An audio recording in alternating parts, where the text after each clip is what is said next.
Hello everyone, welcome to my channel struggle life women. कैसे हैं आप लोग? उम्मीद करते हैं स्वस्थ होंगे, खुश होंगे और अपनी लाइफ में अपने एम के तरफ आगे बढ़ रहे होंगे। मैं भी ठीक हूँ और मैं यहाँ पर आई हूँ स्टडी करने के लिए। मैं स्टडी का रूटीन आप लोग के साथ शेयर करती हूँ और मैं क्या क्या स्टडी करती हूँ जो आप लोग के साथ शेयर करती हूँ। और अगर आप लोग भी अभी तक शुरुआत नहीं किए हैं और करना चाहते हैं तो ज़रूर करिए, क्योंकि एग्ज़ाम का डेट आ चुका है और लगभग एग्ज़ाम मुझे लगता है सितंबर में होने वाला है। जैसे कि सारे चैनल बोल रहे हैं कि अभी नोटिफिकेशन नहीं आया कंफर्म, मगर एजेंसी का चयन हो चुका है तो सितंबर में हो सकता है तो एग्ज़ाम हो जाएगा। इसलिए अभी से लग जाइए। जो जो टॉपिक आपको पढ़ना है, जैसे भी पढ़ना है, आप थोड़ा थोड़ा करके शुरुआत करिए और बस लग जाइए, क्योंकि अभी एग्ज़ाम दिन जाते देर नहीं लगता, तुरंत आ जाएगा टाइम और लगेगा कि मैंने तो कुछ तैयारी की ही नहीं, बस समय पार हो गया इसी तरह। तो मैं कहना चाहूँगी कि अभी से आप अपने लिए 1 घंटा 2 घंटा जैसे भी आपको टाइम मिलता है उस तरह से निकालिए और प्रिपरेशन को करिए। मैं रोज़ टॉपिक वाइज कर रही हूँ और मैं नोट कर लेती हूँ कि मुझे आज हिस्ट्री पढ़ना है, भूगोल पढ़ना है, क्या पढ़ना है, मैथ पढ़ना है, रीजनिंग पढ़ना है। मैं नाइट में ही इसे लिख के रख लेती हूँ और फिर मॉर्निंग में से जैसे भी जब जब मुझे समय मिलता है मैं उसी के अनुसार अपने स्टडी को करती हूँ। इसलिए क्योंकि कोई भी चीज़ अगर मैं सोच लेते हैं ना कि आज इसको करना है तो वो किसी ना किसी तरह से हो जाता है और बस पढ़ना है करके छूट जाता है। तो इसीलिए मैं उस जो जो टॉपिक मुझे पढ़ना रहता है मैं इसे नोट करके रख लेती हूँ, ताकि नेक्स्ट डे मैं उसे प्रिपरेशन कर सकूँ। और मैं पूरी कोशिश करती हूँ कि जो जो मैं लिखी हूँ टॉपिक को उसे पूरा कर सकूँ। हालांकि मैथ में एक दिन में कंप्लीट नहीं कर पाती हूँ एक चैप्टर, मगर लगभग कर ही लेती हूँ। 2 दिन में मेरा एक चैप्टर कंप्लीट हो जाता है। और मैथ का मैं नाइट में करती हूँ, इसलिए आप लोग के साथ शेयर नहीं कर पाती हूँ, पर बहुत जल्द मैं आप लोग का मैथ का रूटीन भी आप लोग के साथ शेयर करूँगी कि मैं किस किस टॉपिक को पढ़ रही हूँ और कैसे पढ़ रही हूँ, आप लोग के साथ ज़रूर शेयर करूँगी। ये बुक मैंने लिया था, रीजनिंग का एक बुक मैंने परचेज किया था जो मैंने आप लोग के साथ शेयर किया। मैं अभी फ़िलहाल उसी से रीजनिंग बना रही हूँ और इसी से स्टडी कर रही हूँ। और मैथ का जो है मैं यूट्यूब से कर रही हूँ और बुक है जो मेरे RS अग्रवाल का, उससे हेल्प ले रही हूँ। दोनों के हेल्प से मैं मतलब प्रॉपर तरीके से एक नोट्स टाइप का ही बना ले रही हूँ, लिख ले रही हूँ थोड़ा बहुत और प्रैक्टिस भी कर ले रही हूँ। जैसे मुझे अच्छा लग रहा है उस तरह से मैं पढ़ने की कोशिश करती हूँ। और मैथ रीजनिंग बहुत इम्पॉर्टेंट है मेरे लिए, क्योंकि वो जल्दी होता नहीं है। GK GS वगैरह तो मैं पढ़ लेती हूँ किसी ना किसी से, वो सब कोई पढ़ लेते हैं, बट मैथ रीजनिंग में थोड़ा समय लग जाता है। तो इसलिए ये सब टॉपिक को पढ़ना पहले बहुत ज़रूरी है। जब आप फाँका समय में हो, जब आपके पास पूरा प्रॉपर टाइम हो, तो आप ये सब ज़रूर प्रैक्टिस करिए। प्रैक्टिस करते रहने से बहुत अच्छा रहता है। जिसको जितना मंजेंगे उतना निखर के आएगा। तो आप जितना प्रैक्टिस करिएगा, जितना प्रैक्टिस करिएगा जो चैप्टर का, उतना ही वो निखर के आता है। जैसे कि एग्जाम्पल तौर पे हम लोगों ने JSSC CGL का तैयारी किया था, तो उसमें झारखंड GK वगैरह सब कुछ पढ़ी थी, जो भी चीज़ उसमें सिलेबस में था, मैथ रीजनिंग। बट कुछ दिन तक नहीं पढ़ने के बाद हुआ क्या कि वो सब कुछ भूल गई। अभी फिर से दोबारा उसे पढ़ने के लिए बहुत इफ़ेक्ट डालना पड़ रहा।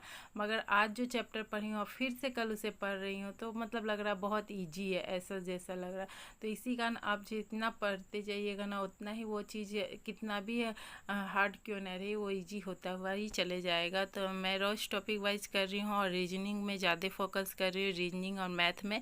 और साइंस में मैं फोकस कर रही हूँ। तो मैं आपको बता दूँ कि मैं मोबाइल से फ़िलहाल थोड़ा बहुत नोट्स बना रही हूँ NCERT का, और वो भी SK झा सर का। जब मुझे टाइम मिलता है एक्स्ट्रा फैक्ट में तो मैं उनका क्वेश्चन एक दिन में तो कंप्लीट नहीं कर पाती हूँ, बट हाँ मैं टारगेट बना के रखती हूँ कि आज मुझे 20 क्वेश्चन लिखना है तो लिखना है। इस तरह करके मैं उस साइंस को भी कंप्लीट कर रही हूँ। और साइंस का बुक से मैं पढ़ रही हूँ। और एक बुक है जो मेरे पास लुसेंट का बुक है और वो भी ऑब्जेक्टिव टाइप का है, तो मैं उससे भी शुरुआत कर रही हूँ, क्योंकि वो एकदम से बुक रह ही जाता है। GK GS का पढ़ने का उतना टाइम नहीं मिल पाता है। तो मैं फ़िलहाल अभी उसी से कर रही हूँ बुक से। और आज मेरा टारगेट था कि मैं हिस्ट्री के साथ साथ कोई और टॉपिक को लेके पढूं। तो भूगोल या अर्थशास्त्र कोई भी लेके पढ़ूंगी। और रीजनिंग बना रही हूँ फ़िलहाल यहाँ पे।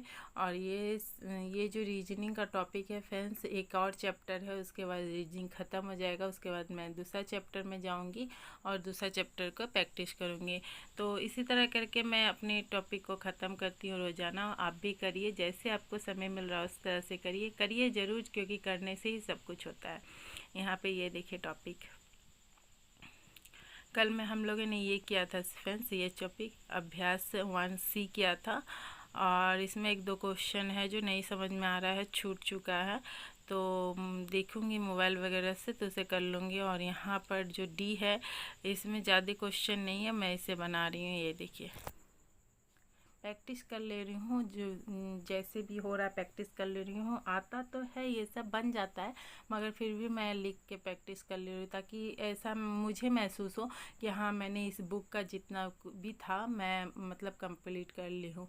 इस तरह करके जो आ रहा है उसे भी कर ले रही हूँ, जो नहीं आ रहा उसे तो करना बहुत इम्पोर्टेंट हो गया है, तो इसी तरह मैं कर रही हूँ। और यहाँ पर मैं हिस्ट्री पढ़ रही हूँ, क्योंकि जब मैं JPSC CDPO का एग्ज़ाम देने गई थी तो उसमें हिस्ट्री से बहुत सारा क्वेश्चन आया हुआ था।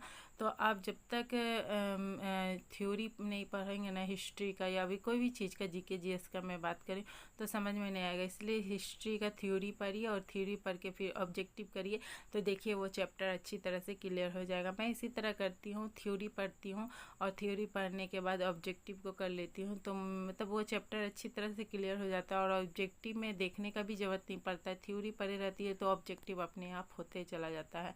फिर आप मॉक टेस्ट लगा लीजिए उसी चैप्टर से, तो और भी क्लियर हो जाएगा। अगर आपके पास कोई साधन नहीं या फिर ऑनलाइन जैसे भी है, तो वो चैप्टर और भी, एक एक चैप्टर को अगर आप अच्छी तरह से क्लियर करते चले जाएंगे तो कोई दिक्कत नहीं होगा। ये देखिए मैं इस बुक से कर रही हूँ फ्रेंड्स। यहाँ पे मैंने हिस्ट्री पढ़ा है, क्योंकि इतना पढ़ चुकी थी और फिर भी सब कुछ भूल गई है। एक दिन नहीं पढ़ने से इतना कुछ भूल जाती हो, तो कैसे 4 साल 5 साल के बाद लोग स्टडी शुरू करते हैं तो कितना दिक्कत होता है। भारतीय अर्थशास्त्र को भी मैंने कंप्लीट किया, मैंने कहा था बस छोटे छोटे टॉपिक को ले रही हूँ इसलिए, ताकि ये कंप्लीट हो जाए और कंप्लीट रहे, ताकि मुझे भी समझ में आए। ज़्यादा बड़ा ले लूँगी और पढ़ने में तो समय लगेगा, वो कर भी लूँगी बट दिमाग में बैठेगा नहीं, तो ऐसा टॉपिक को लेके कोई फ़ायदा नहीं है। छोटे छोटे टॉपिक को लेके ख़त्म कर रही हूँ, ताकि ऐसा लगे कि हाँ मैंने इसे किया है कंप्लीट। और जब दोबारा मॉक टेस्ट लगाने के लिए बैठूँ या फिर पढ़ने के लिए बैठूँ तो उससे कोई दिक्कत ना हो, आराम से पढ़ सकती हूँ। इस तरह करके मैं अपनी स्टडी को पूरा करती हूँ। और मॉर्निंग में मैं 2 घंटा स्टडी कर लेती हूँ उठ के। उसके बाद फिर घर का काम हो जाता है फ्रेंड्स। उसके बाद फिर दोपहर के समय अपना 2 घंटा निकालती हूँ, और फिर नाइट में 2 घंटा। फ़िलहाल अभी इतना ही टाइम निकाल पा रही हूँ स्टडी के लिए, क्योंकि अभी जैसे और कुछ दिन बाद से गर्मी बहुत ज़्यादा है, इसलिए हो नहीं पा रहा है। तो जैसे ही थोड़ा सा मैं और भी टाइम को एडजस्ट करने की कोशिश करूँगी कि 8-10 घंटा हो पाए, क्योंकि 8-10 घंटा होने से प्रॉपर जो भी टॉपिक वगैरह है सब कंप्लीट होगा। और मतलब 8-10 घंटा होने से मुझे लगता है एग्ज़ाम तक प्रॉपर सिलेबस भी कंप्लीट हो जाएगा और सब कुछ हो जाएगा, क्योंकि अब मेरे पास ज़्यादा टाइम दिया जाएगा तो ज़्यादा कवर हो सकता है टॉपिक वगैरह, सिलेबस वगैरह। तो चलिए आज के लिए इतना ही, मिलती फिर नेक्स्ट वीडियो में, तब तक के लिए bye bye, take care, Radhe Radhe.